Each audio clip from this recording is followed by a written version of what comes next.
Hello everybody, welcome back again to my YouTube channel. My name is Kevin Saili. Pada YouTube channel ini teman-teman akan menemukan informasi menarik seputar cryptocurrency. So if you do the cryptocurrency, make sure kalian subscribe channel ini. Teman-teman, welcome back again di quick update untuk Bitcoin. Jadi saya di sini akan memberikan informasi terkini untuk kondisi yang terjadi pada Bitcoin. Teman-teman, seperti yang kita lihat hari ini Bitcoin kembali terperosok, kembali terdecline, kembali tertekan, dan sebenarnya ada beberapa impact yang bisa memberikan dampak secara langsung pada cryptocurrency, yaitu kenaikan dolar US yang terjadi saat ini.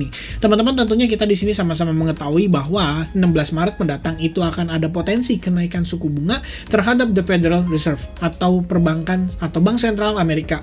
Dan tentunya di sini secara kondisi market itu seharusnya sudah terasa seperti yang tergambarkan pada kondisi dolar indeks per hari ini, itu mengalami kenaikan signifikan hingga kisaran lebih kurang 0,9%.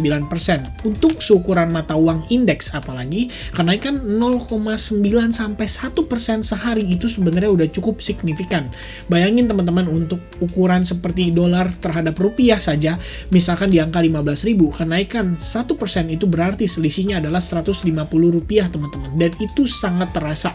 Dan seperti yang kita lihat saat ini situasinya, dolar indeks tentunya di sini juga mempengaruhi pergerakan daripada harga Bitcoin. Seperti yang kita lihat juga pada closing time frame weekly, seperti yang sudah kita sampaikan di video terakhir, bahwa kita terancam terreject dari exponential moving average 55. Dan seperti yang lalu kita juga sudah sampaikan, sorry banget teman-teman, saya kayak tanpa sadar mengucapkan seperti berkali-kali ya.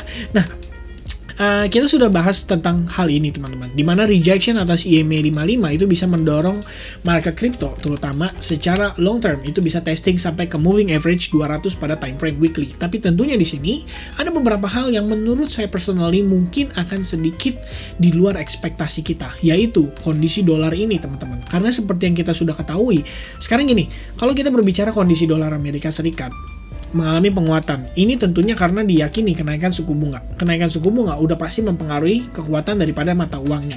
Dan mungkin saja teman-teman yang mendorong hal atau situasi ini bisa terjadi adalah akibat para spekulatif atau para spekulator daripada market crypto atau market secara keseluruhan global, which is ya di sini termasuk SPX 500 atau S&P 500 yang hari ini terdecline cukup signifikan. Ini pasti adalah akibat dari para spekulators yang meyakini bahwa kenaikan suku bunga itu sudah pasti akan terjadi. Cuman permasalahannya teman-teman, naiknya berapa itu yang kita belum tahu pasti. Cuman secara Fed Rate Monitor menunjukkan bahwa 95% kenaikannya itu berada di rate 0,25 sampai 0,5% atau 0,25 basis. Ini bukan kenaikan deh, tapi target yang diekspektasikan oleh si The Fed Rate Monitor Tool ini. Jadi diyakini bahwa kenaikannya itu bisa di kisaran 0,5% basis point. Dan tentu saja secara market sendiri itu seharusnya sudah terasa dampaknya dari persekarang. Jadi kalau misalnya nanti begitu hari H kita lihat dia memutuskan suku bunga itu akan dinaikkan sekian, belum tentu impactnya akan seagresif yang kita bayangkan teman-teman. Bisa jadi impactnya mungkin ya terasa tapi tidak seperti yang kita bayangkan. Atau maybe teman-teman udah banyak investor atau whales yang juga siap-siap serok setelah tanggal 16 nanti. So kita belum tahu pasti apakah tanggal 16 akan terjadi hal yang signifikan. Tapi yang pasti teman-teman, situasi market atau pasar saat ini itu sudah bereaksi, which means segala pergerakan yang terjadi hari ini, baik itu terdampak pada US stocks, terdampak pada dolar index, itu sudah menunjukkan bagaimana aktivitas pasar menanggapi potensi kenaikan suku bunga pada 16 Maret mendatang. Dan secara wajar sebenarnya hal ini terjadi, karena seperti kita misalkan sebagai pengusaha atau mungkin kita sebagai investor, kita mengetahui bahwa kenaikan suku bunga ini bisa memberikan impact terhadap market.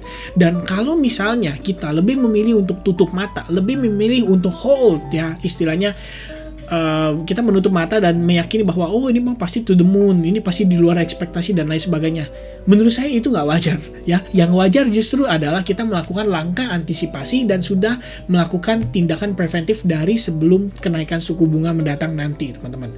Jadi biasanya ini based on pengalaman ya, biasa kayak di NFP atau mungkin kenaikan suku bunga, ketika sudah mulai terlihat potensinya bahwa dia akan menaikkan suku bunga atau apa segala macam itu biasanya seminggu atau 2 minggu sebelumnya tuh udah mulai kerasa teman-teman ya. Begitu hari hanya justru sometimes sering kali di luar dugaan. Saya pernah mengalami ketika dulu kondisinya di Brexit atau British exit ya.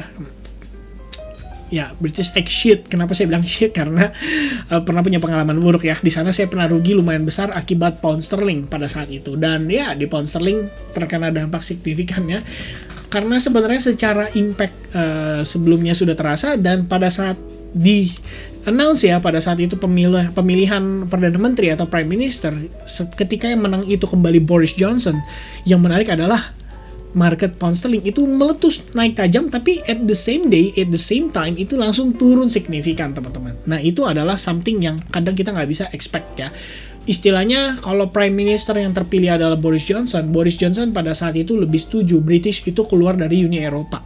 Dan kalau misalnya yang terpilih pada saat itu adalah parti oposisinya atau Demokrat kalau nggak salah, itu justru sebaliknya, meyakini bahwa British itu harus remain di Uni Eropa. Nih kalau teman-teman ingat ya, British exit and remain ya. And remain. Saya lupa sih antara party yang mana dan mana yang istilah waktu itu berkompetitif ya. Nih, Brexit ya, leave or remain. Ini pada saat itu saya ingat banget tahun berapa nih? Tahunnya nggak kelihatan ya teman-teman ya.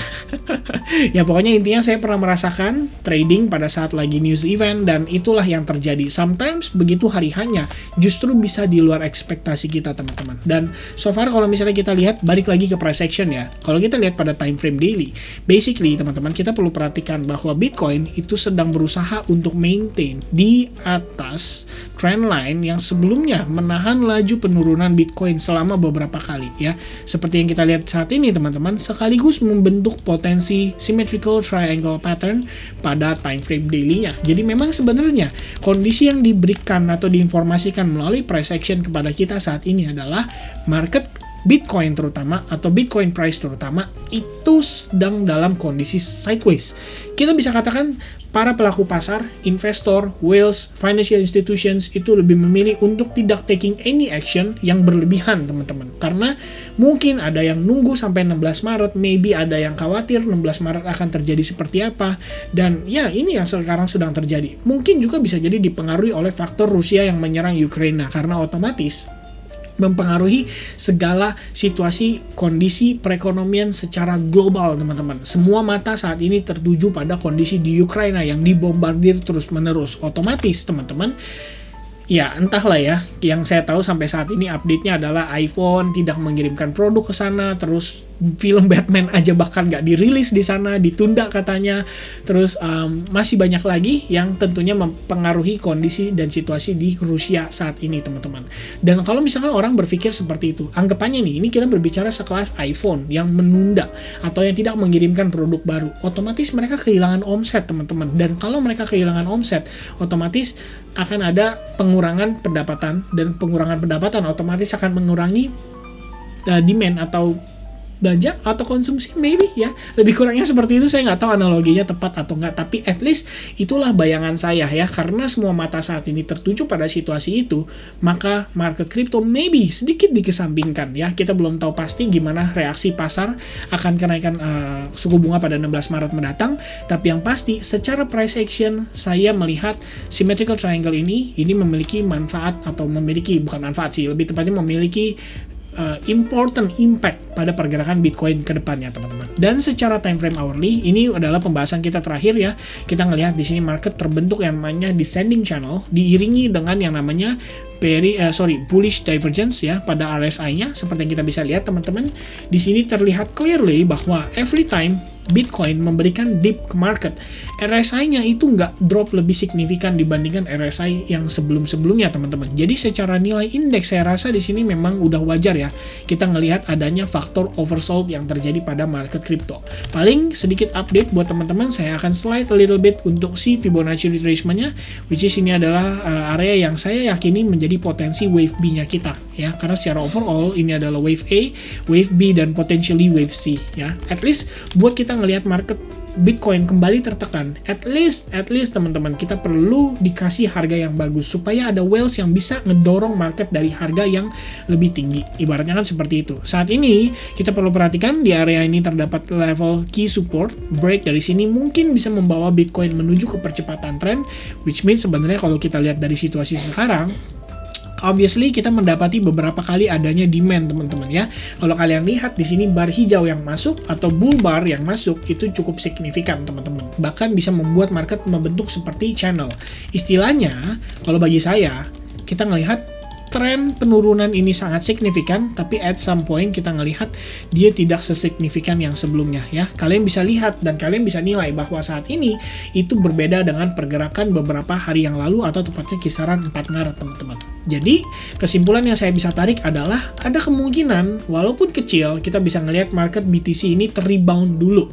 Reboundnya sampai ke berapa? Saya belum tahu pasti. Tapi so far berdasarkan Fibonacci retracement make sense kalau kita rebound sampai kisaran level 41.000 atau 42.000 dolar. Dan saya juga pengen remind ke teman-teman bahwa jika saya taking profit pada short position saya, bukan berarti saya melakukan long pada Bitcoin teman-teman. Karena saya lebih prefer following the trend. Dan based on the trend yang bisa kita lihat saat ini adalah kita itu masih under sellers teman-teman. Which means saya akan lebih prefer menunggu untuk potential saya melakukan sell kembali dan short kembali. Dan itu artinya saya perlu mendapatkan harga yang lebih bagus supaya secara risk reward ratio itu at least much better teman-teman dibandingkan saya short di sini, karena saya yakin bahwa market at some point itu pasti bisa berbalik arah teman-teman ya. Apalagi kita berbicara di sini whales untuk bisa melakukan penjualan kembali, dia perlu harga yang lebih bagus. Otherwise, cuman retail yang melakukan transaksi di sini dan retail harusnya nggak bisa menggoyangkan market dengan begitu signifikannya. So, saya rasa teman-teman itu mungkin untuk update saya kali ini. Sekali lagi, saya ingin sampaikan disclaimer dari saya bahwa jangan gunakan video ini untuk transaksi yang teman-teman hendak lakukan. Make sure kalian tetap lakukan analisa mandiri teman-teman. Karena saya personally di sini bukanlah financial advisor, saya juga di sini bukan expert. Saya basically hanya sharing analisis saya dan saya juga melakukan transaksi atas analisa saya sendiri. So teman-teman please be wise in using the content of this video dan hopefully teman-teman bisa bermanfaat buat teman-teman sekalian, baik itu yang sedang proses belajar dan sedang mungkin membutuhkan sedikit comparison untuk analisa masing-masing ya. Jadi sedikit tambahan lagi dari saya adalah perhatikan teman-teman, jika kita berhasil break dari channel ini disertai dengan exponential moving average yang ada di sini teman-teman, mungkin membentuk bull cross, maka disinilah kita akan melihat ada opportunity market Bitcoin bisa rebound dulu until at some point kita bisa mendapati potensi untuk melakukan short, maybe dengan terbentuknya double top ya. Dan ini pun kalaupun pergerakannya sampai sini aja, ini masih 12 Maret teman-teman, kita masih punya cukup banyak waktu atau 1 minggu lebih sampai nanti kenaikan suku bunga. So let's give Bitcoin a little bit cool down. Let's see how can they rebound teman-teman, sejauh mana dia bisa rebound, dan then next mungkin kita akan coba manfaatkan untuk melakukan short dari harga yang lebih better. Dan itu pesan dari saya, always follow the trend, do not fight the trend teman-teman. As long masih ada pressure, lebih baik kita jangan memaksakan untuk long. Don't be a hero, don't catch a falling knife, whatever it is. Yang penting teman-teman kita di sini tidak boleh berspekulasi ya. Ingat, trading itu ada seninya dan bisa dianalisa. Jadi nggak semua dibilang bahwa ya market itu dikontrol oleh whales dan lain sebagainya. I don't believe that bullshit teman-teman. In the end selalu ada orang yang tetap bisa untung di market cryptocurrency ataupun di market forex. So I think itu depend atau tergantung dari kita juga, bagaimana kita memanage resiko kita sehingga kita bisa terhindar dari yang namanya loss berlebih dan bisa memaksimalkan keuntungan yang diekspektasikan. Alright, so I think that's it teman-teman. Thank you very much for watching this video. I hope I'll see you guys again in the next update. God bless everyone. Cheers, bye bye, and see you guys again. Bye bye.